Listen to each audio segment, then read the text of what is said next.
कपड़े धोने वाली बहू। शादी के पहले से ही विभा को कपड़े धोने का बड़ा शौक था।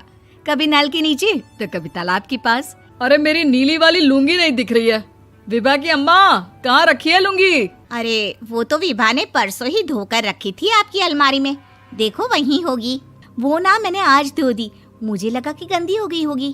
अरे कैसे गंदी हो गई थी? उसे तो मैंने पहना भी नहीं। हे भगवान, इस लड़की के कपड़े धोने की आदत से परेशान हो गया हूँ मैं। जितना तो घर में राशन नहीं आता, उससे कहीं ज्यादा डिटर्जेंट पाउडर का खर्चा है। इसकी शादी करवा दो, शादी जाए अपने घर में ही करे काम, फिर चाहे घर के कपड़े धोने हो या पूरे गांव के। हाँ ठीक बोल रही हूँ, देखता हूँ मैं कोई लड़का। वो दिन भी आ जाता है जब विभा को देखने लड़के वाले आ जाते हैं। लड़की मुझे अच्छी लगी। होने वाली सास कहती है, बेटी अगर कुछ पूछना है तो पूछ लो।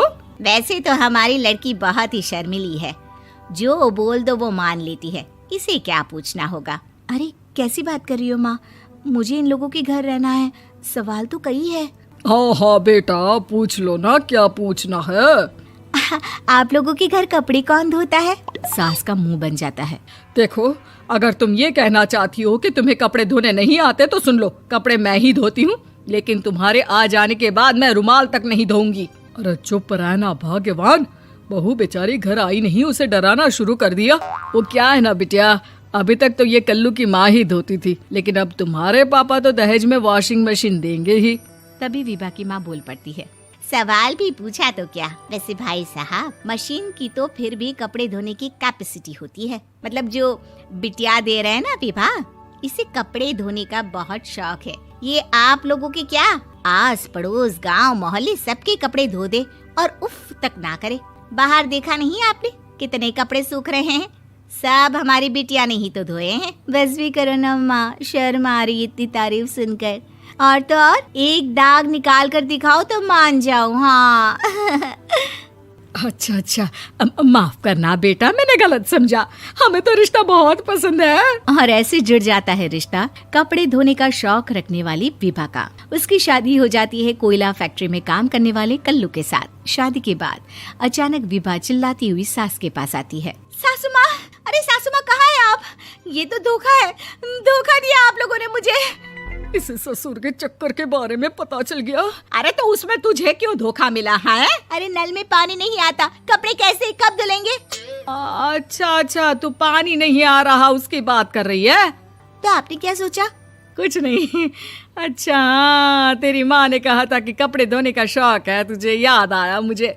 शौक बोलकर कपड़े धोने वाले मेरे जुनून को कम ना आके सासू माँ, कपड़ा धोना मेरा गुरूर है।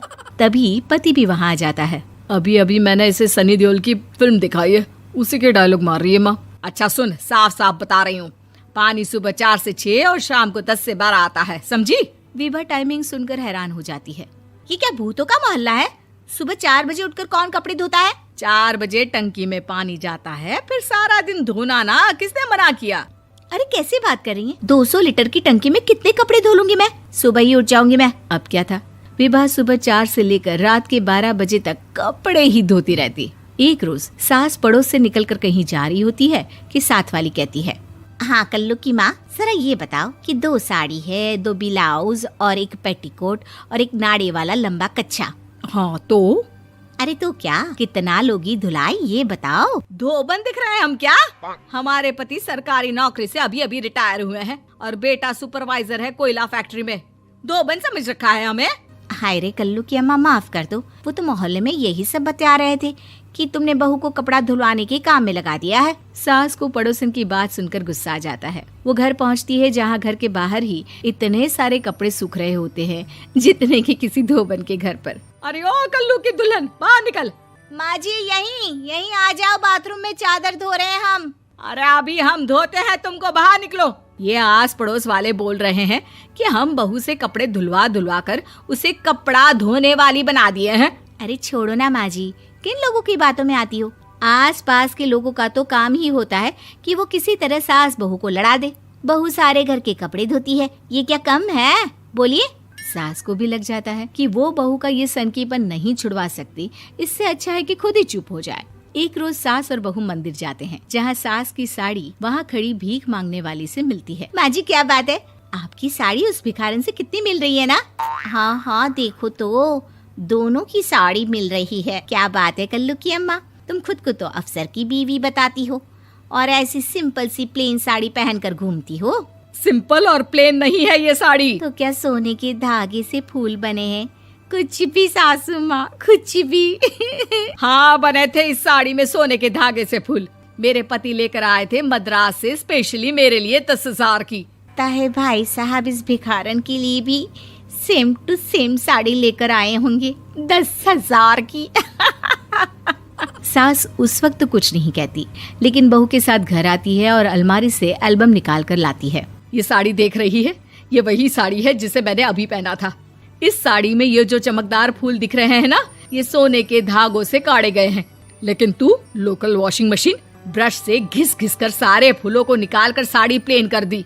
मुझे माफ कर दीजिए सासू माँ। और तो और, जब मैंने तुझे तेरी गलती के लिए कुछ नहीं कहा, लेकिन तूने तो सबके सामने मेरा मजाक ही बना दिया। क्यों? बहू को समझ में आ जाता है कि अब से उसका कपड़े धोना बंद।